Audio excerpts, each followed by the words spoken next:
السلام عليكم ورحمة الله وبركاته. ازيكم يا حبايب قلبي؟ عاملين ايه؟ يارب تكونوا بخير. هنبدأ كده بالصلاة على سيدنا محمد عليه الصلاة والسلام. انا كنت مصورة الفيديو ده من قيمة اسبوعين تلاتة بس، او من قيمة اسبوعين تلاتة بس جيت انزله كان الفيديو طويل قوي مرضاش يتحمل، فانا قسمته على جزئين. يعني الجزء ده هينزل لكم الاول وبعدين الجزء التاني ان شاء الله. ده روتين كده مع بعض، يوم صباحي كان يوم روتين، يوم طويل قوي. هو مش طويل برضو يعتبر يعني. انا هنا كده كنت مغيرة طقم السرير ده، إيه كنت لسه جايبة جديد، يعني مش جايبة جديد يا رب لا. طبعا حاجته طبعا في اللي لسه عروسة يعتبر بقالي سنة، فطلعته بقى فرشته، كانت اول مرة افرشه يعني. بقى عايزة اقول لكم الروتين ده كان تعبني أوي اول يوم ده تعبت فيه بجد، علشان انا بعد ما فرشت الطقم ده ومطلعاه نضيف من الدولاب ومطلعاه مفيش اي حاجة، عايزة اقول لكم ان انا داخلة الاوضة بظروفها بجيب غير لولي من الدولاب بتاعها، لقيت السرير اللي جنب الشباك ده اللي انا كنت بقول لكم على الشباك ده على المسقط، والمسقط الحمد لله نضيف مفيهوش حاجة والدنيا حلوة ومفيش اي حاجة. عايزة اقول لكم ان انا لقيت كمية نملة على السرير غير طبيعية، على الارض مكان ما كنت موريكم كده على رجل جنب رجلي، على الارض على الحيطة غير طبيعي. الشقة كلها لقيت فيها الله اكبر نمل نمل نمل يعني. السرير اللي هو بتاع اوضة النوم مفيهوش اي حاجة، والدنيا عندي نضيفة مفيش حاجة واقعة وانا ايدي في الحاجة، لا نمل طلعلي على السرير لدرجة السرير النمل طلعلي عليه. بصراحة انا هنا كنت بوريكم اللي انا لقيت النمل طلعلي، فشلت الحفظة بتاعة السرير نفسها رغم ان هي نضيفة، بس شلتها غسلتها. وانا اصلا جسمي لما بشوف نملة انا جسمي بيتهرش، يعني انا لو نملية واحدة بس جت على جسمي ولا شفتها بس كده افضل اقعد بقى شفتم الجربانة اللي ما بتستحماش، افضل اهرش بقى لغاية ما ادخل اخد دش لغاية ما جسمي ميت. ده كده كنت بوريكم ده بتاع الطقم بتاع السرير لقيته يعني.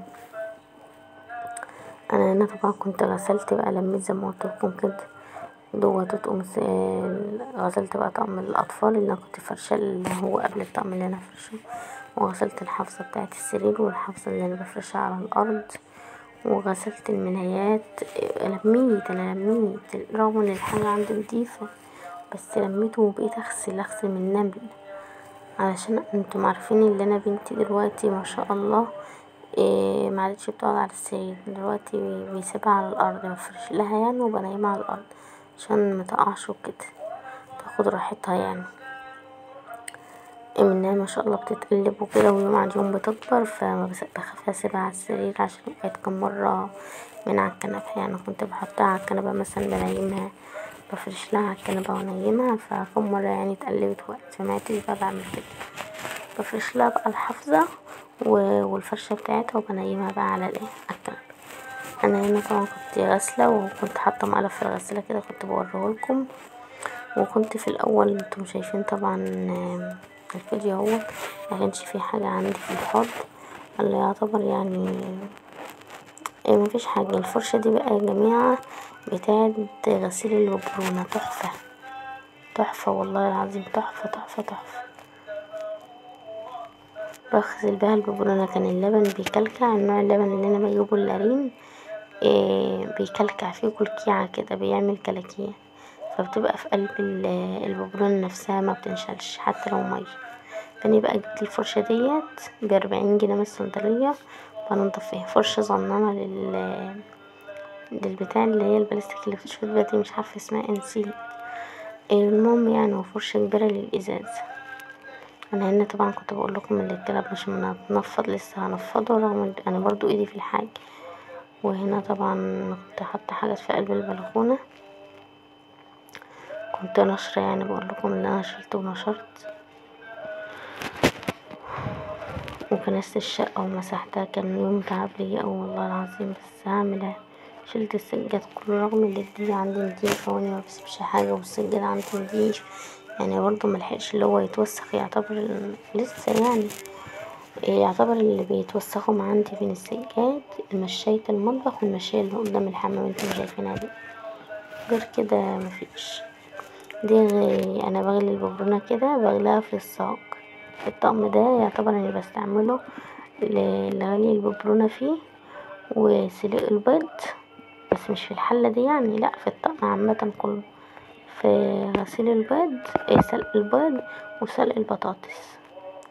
اما باجي اسلق حاجة، يعتبر لما باجي اسلق حاجة بسلق فيه فوق، زي ما كنت بوريكم المطبخ كده، بقول لكم اللي انا شلت الحلل اللي كانت فوق، غسلتها ونشفتها عشان الدهنانة، وحطيتها في الكراتين بتاعتها اللي كنت محافظة عليها تحت السرير، يعني تحت السرير، يعني كنت محافظة على الكراتين تحت السرير، فقفلتهم زي ما كنتي جايباهم وقفلتهم تحت السرير. انت طقم اقفل هنا، وده طقم اللي انا حطيته ورصيت الحاجه اهي، بس عشان انا مش لابسه حاجه، محافظ على الحاجة مش لابسه خمار ولا لابسه عاديه، مش عامله حسابي ان دلوقتي اصلا كنت مش هتعرفي تعوضي والله الحاجة لو انا لسه هعمل، بس عايزه اطلعهم واحط هنا كده قدامي. طلعت الشواية زي ما قلت لكم كده فوق المطبخ، عشان ما كده كنت هعملها الأول حطها على الرخامة، لأ طلعتها فوق بقى في المطبخ عشان ايه يلا عليه وضبت الدنيا يعني. طبعا كده عايزه افتحها عشان ما سبتش بس الطقم الوحيد اللي هستعمله طقم جميل بتاعتها والزيت والزيت طبعا حاجة لولي وده عشان كده عنها دي شنطه زمان كده. مش عايزة اقول لكم انا عايزين اعمل لكم باخدها اما بكون عند ماما او في مكان قريب، باخدها احط فيها اللبن، البونه،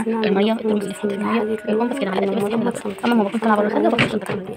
هبقى اعمل لكم روتين للحاجه بتاعتي، هبقى اعمل لكم روتين ان شاء الله جايباها وانا كنت في السرير بلبسها بروح وحاجتها وفي الحاجه دي معاكي، بس عشان اللي لسه ممكن يجي تقول لي بس ايه وترجع لي معاكي تقول لي اعمل حمام وبصرف. فلو عايزين هبقى اقول لكم يعني حاجه لولي بس طبعا انا اول باول بعملها غير عشان اول مره ماما عشان تبقى حاجتها مرتبه. برضه هبقى اعمل لكم روتين اعلقه بقى واعمل لكم روتين كده ان شاء الله باذن الله كده بتاعها يومين بالظبط كده، واعمل لكم روتين لحاجه لولي اعمله بقى وارجع لكم تاني. هلبسها هاتوا البطاريه ولا حاجه وارجع لكم تاني.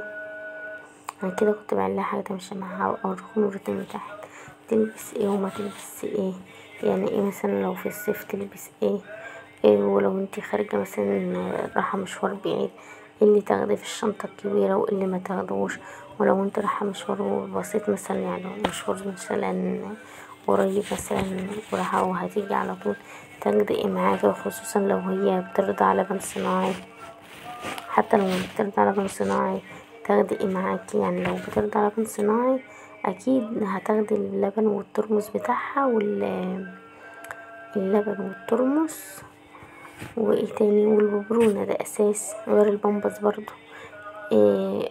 هقولك يعني هتاخدي ايه في ده وتاخدي في ده ايه. هعمل لكم روتين بحاجة لولو وكده. انا عايزه اقول لكم بقى اللي انا كنت بوريكم هنا عن السجاده اللي تحت دي بتاعتي، انا عشان انا ما عنديش بلكونه